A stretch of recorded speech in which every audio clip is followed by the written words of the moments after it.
बीमार राजा के इलाज की कहानी, the sick king story in Hindi. सालों पहले सोनपुर राज्य में एक राजा कृष्णराय का राज हुआ करता था।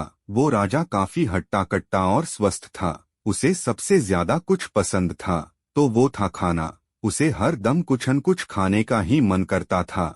हर दम खाते रहने से उस राजा को मोटापे की परेशानी हो गई। होते होते मोटापा इतना बढ़ गया कि वो राजा बीमार रहने लगा।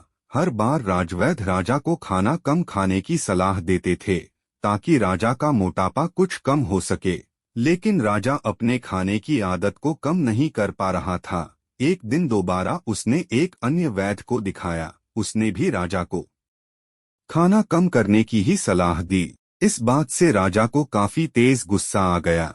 उसने गुस्से में राज्य में ऐलान करा दिया कि जो मेरा अच्छा इलाज करेगा उसे मुंह मांगी रकम दी जाएगी। इस ऐलान के साथ राजा ने एक शर्त भी रखी कि जो भी उसके इलाज में नाकाम होगा उसे मौत की सजा दी जाएगी। तभी एक बुद्धिमान ज्योतिष ने यह भविष्यवाणी कर दी कि सोनपुर राज्य के राजा के पास सिर्फ 1 महीने का ही समय बचा है। 1 महीने में राजा की मृत्यु हो जाएगी। इस भविष्यवाणी को सुनते ही राजा परेशान हो गया। डर के मारे अब उसे नींद ही नहीं आती थी। राजा ने भविष्यवाणी करने वाले ज्योतिष को जेल में डलवा दिया। राजा ने अपने सिपाहियों से कहा कि इसे महीने भर के लिए कैद कर लो। इससे यह पता लग जाएगा कि इसकी भविष्यवाणी कितनी सही व कितनी गलत है। भले ही राजा ने ज्योतिष को जेल में डाल दिया हो, लेकिन उसके मन का डर बीतते दिनों के साथ बढ़ता ही जा रहा था। डर के मारे राजा का खाना पीना भी कम हो गया। अपनी मौत की चिंता की वजह से राजा की भूख मर सी गई थी। होते होते 1 महीना बीतने को आया। राजा अपनी मौत की चिंता और डर के चलते ज्यादा खा नहीं रहा था, जिस वजह से उसका वजन भी पहले से बहुत कम हो गया था। जैसे ही 1 महीना खत्म हुआ, राजा ने उस ज्योतिष को जेल से बाहर निकालने का आदेश दिया। जैसे ही सिपाही उसे राजा के पास लेकर आए तो उन्होंने उससे पूछा कि आखिर तुमने ऐसी भविष्यवाणी क्यों की थी। देखो, मैं आज भी जिंदा हूँ। तुम्हारी भविष्यवाणी झूठी साबित हो गई है। अब मैं तुम्हारा सिर कटवा दूंगा ताकि तुम आगे से ऐसी गलत भविष्यवाणी करके लोगों को परेशान न कर सको। मुस्कुराते हुए ज्योतिष ने राजा से कहा कि मुझे कुछ भी कहने से पहले आप एक नजर दर्पण पर डाल लीजिए। देखिए कि सिर्फ और सिर्फ मेरी भविष्यवाणी की वजह से आज आपका शरीर कैसा हो गया है, और जिस दिन मैंने भविष्यवाणी की थी उस दिन आप कैसे थे।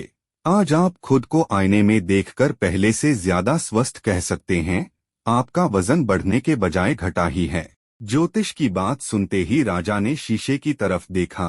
खुद को देखकर राजा हैरान हो गए। उन्हें काफी खुशी हुई। उन्होंने कहा कि 1 महीने से अपनी मौत की भविष्यवाणी सुनकर मैं इतना परेशान हो गया था कि खुद को एक नजर देख तक नहीं पाया। सच में पहले के मुकाबले मेरे वजन में काफी अंतर आया है।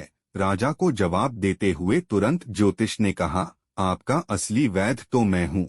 मैंने आपका वजन कम कर दिया है और उपचार भी एकदम वैसा हुआ जैसा आपने चाहा। मैंने सिर्फ आपको एक डर दिखाया। मैं कोई ज्योतिष नहीं हूँ। सिर्फ ज्योतिष बनकर मैं आपकी परेशानी का हल कर रहा था। मैंने एक डर दिखाया और आपने खाना कम कर दिया। नतीजन आज आप पहले के मुकाबले स्वस्थ लग रहे हैं। राजा को उसकी बात एकदम सही लगी। उन्होंने अपने वादे के अनुसार उसे मुंह मांगा इनाम दिया। इनाम देने के बाद राजा ने थोड़ा सोचा कि जब मौत के डर के कारण खाना कम करने से स्वास्थ्य पर इतना सुधार हुआ है तो अधिक खाना नहीं चाहिए। यह सोचते ही राजा ने निश्चय कर लिया कि आगे से कभी जरूरत और भूख से ज्यादा खाने का सेवन वो नहीं करेगा। देखते ही देखते राजा की सेहत एकदम ठीक हो गई। उनका वजन नियंत्रित रहने लगा और जिन बीमारियों से वो परेशान थे वो कम हो गईं। कहानी से सीख। कहानी से पहली सीख यह मिलती है कि सबसे बड़ा डर मौत का होता है।